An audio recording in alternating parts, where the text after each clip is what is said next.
Господа, само заради него овде со нас не седи Гоце, а и многу други наши другари и линденци. Сарафов е директно одговорен за оној срам во Крушево и за распадот на организацијата после востанието. Така е, Ѓорче. Тој курвар само на пари му е умот. Ништо друго не го интересира. Ни самиот не е свесен колку шампањ има испиено наоколу. А што правиме ние?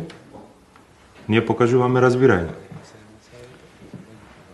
Епа Герчиков, кој ги финансира неговите чети кои што крстарат низ Македонија? Кој му добрува средство? Господата сами си одредуваат давачки, сами си ги собираат парите и самите си ги трошат.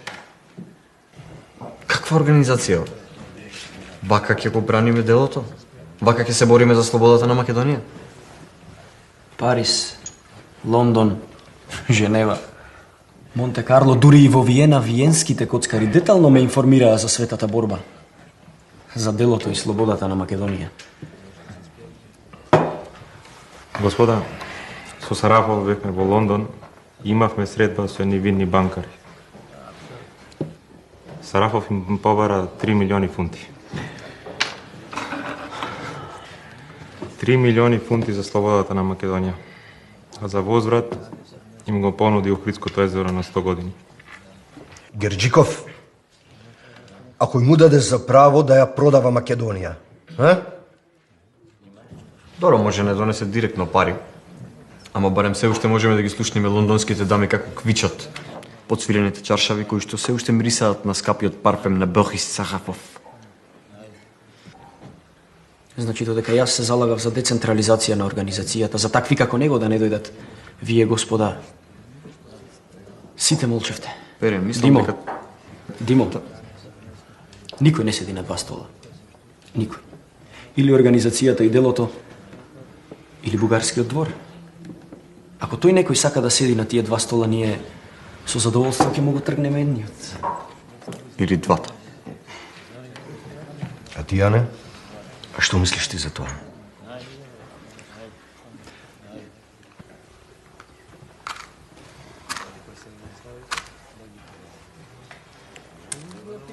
Ние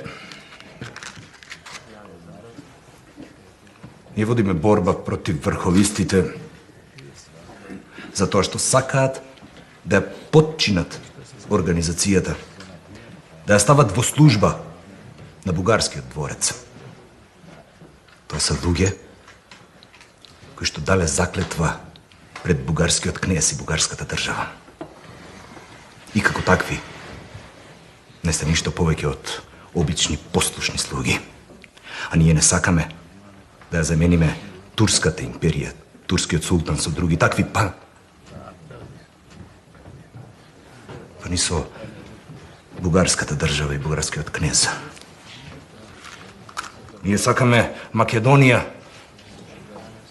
да биде автономна, самостојна, независна. Македонија на македонците.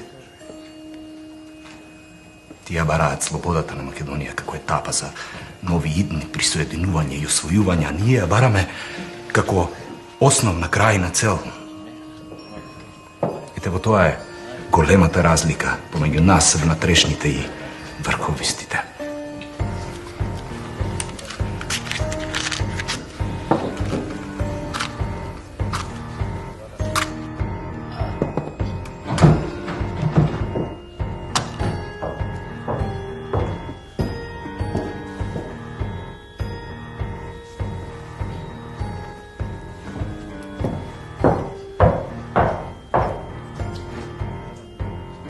Тодор си ја знае работата.